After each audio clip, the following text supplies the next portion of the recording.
Good morning and welcome to the Sunday morning Bible class of the Church of Christ in Clayton, New Mexico.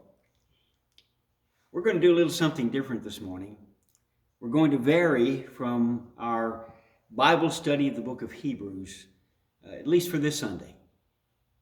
Brother Jeff Harris asked me if I could share some thoughts with you about communion during a pandemic. I know that many states are opening for churches to responsibly gather again, but it looks like it might be a few more weeks for New Mexico.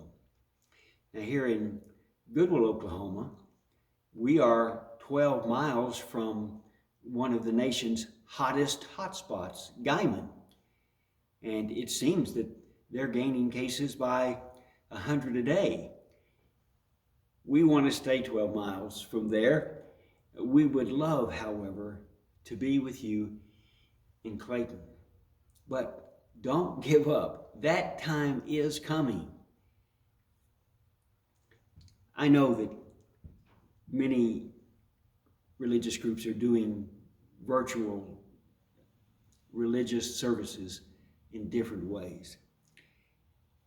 I've been doing a little research on how many groups are handling virtual worship and communion. Now, of course, it kind of depends on the group's attitude towards scriptures being the pattern. And you, brethren, know that I teach that the gospel is the pattern, and that Old Testament, New Testament, there is a pattern principle. And it doesn't get set aside because of health crisis or other crisis in the world. Now, groups that hold that the Bible is a living document, a document that can be updated and the meanings changed, having to do with today's life and how we look at things, they don't really think the Lord's Supper is that important anyway. Now, some groups partake of communion once a year or once a quarter. And for those groups, it seems that they feel that waiting a few more weeks wouldn't hurt a thing. Now, I'm not going to spend time today explaining why the first century church took communion every Lord's Day, as it was the command of the Lord to do so, and it was their historic practice to do so. If we go back and look at all the documents from the early church fathers, we read all the letters sent back and forth to all of them and what they depended upon. They worshiped every Lord's Day. I want to remind you of that fact. Even during the persecution in the first century by the Hebrews, who thought that Christians were heretics, a sect of Jews that were heretics, or the persecution by the Romans, who thought the Christian practice of the Lord's Supper was cannibalism. We can find writings of Roman leaders sending letters to one another talking about the church as cannibals. They persecuted the church during those days. But first century churches worshiped and shared communion each Lord's Day, even when it was in dark catacombs under the city of Rome. Now, the Passover was celebrated. We see this picture of Jesus and his disciples. The Passover celebration was a thanksgiving, a participation in God's mighty act of salvation for his people. And the New Testament equivalent of Passover was started by Jesus himself, the Lord's Supper. And it functions in similar ways for Christians today. It is a time of remembrance and thanksgiving. We look here in Luke chapter 22, verse 19. And he took bread, and he gave thanks and broke it. And he gave it to them, saying, "This is my body given for you. Do this in remembrance of me." So it's done for remembrance. But now let's look at 1 Corinthians 11, 24 and 25. And when he had given thanks, he broke it and said, "This is my body, which is for you. Do this in remembrance of me." In the same way, after supper, he took the cup, saying, "This is the cup of the new covenant in my blood. Do this whenever you drink it in remembrance of me." The Lord's Supper is a time of refreshing and communion. Looking at Romans 5:10. For if while we were God's enemies, we were reconciled to him through the death of his Son, how much more, having been reconciled, shall we be saved through his life? 1 Corinthians 10:16. Now follow the thinking here. Is not the cup of thanksgiving, for which we give thanks, a participation in the blood of Christ? And is not the bread that we break a participation in the body of Christ? That's what we're doing when we celebrate the Lord's Supper. The Lord's Supper is a time for anticipation and recommitment. We look at 1 Corinthians 11:26. For whenever you eat this bread and drink this cup, this is what you do when you eat the bread and drink the cup. You're proclaiming the Lord's death until he comes again. So when we gather and participate in the Lord's Supper, we are proclaiming the death until he returns. 1 Corinthians 11:28 and 29. Everyone ought to examine themselves before they eat the bread and drink the cup.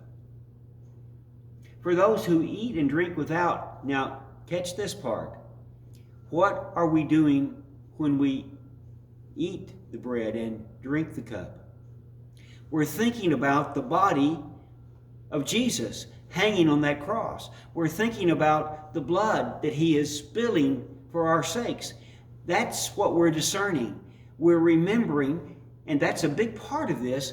We memorialize the great fact that Jesus, the Son of God, died for us and shed his blood for us so that we might be forgiven of sin. So, communion at home. It's kind of hard to figure out, maybe. It might be helpful for us to talk about how to take communion at home. We just have to remember that the Lord's Supper was given to us as a pattern, given to the New Testament church as a pattern. Again, I believe that God is a God of pattern. I believe in the pattern principle. I believe in the Old Testament that when God told Noah to build an ark out of gopher wood, he didn't mean pine. He meant gopher wood. And I believe that when he told Moses how to build the temple in the wilderness, the tabernacle, he gave him instructions, detailed instructions about the length and the width and the height of the walls and even the fence around it and what it was supposed to be made of. He had a pattern, and Moses followed that pattern. I believe when Solomon was given the opportunity to build the temple in Jerusalem. God gave him a pattern which he followed. It was very similar to the tabernacle, only in the way it was designed, but certainly different in the way it was built. But it still followed the pattern that God gave him. I believe that God is a God of pattern, and in the New Testament, God gave the church a pattern. There's a pattern of organization, there's a pattern of worship. And in the pattern of worship, each Lord's Day, we're instructed to follow the pattern.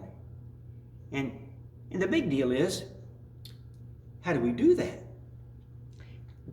We just need to remember that the Lord's Supper was given to us as a pattern to follow. Now, Paul spends a lot of time in 1 Corinthians, especially in chapter 11, 12, and following, explaining the pattern and how those brothers and sisters in Corinth had started with the pattern, but they had changed it. And he was unhappy about that. And so he gave us instructions in the pattern as he gave it to them.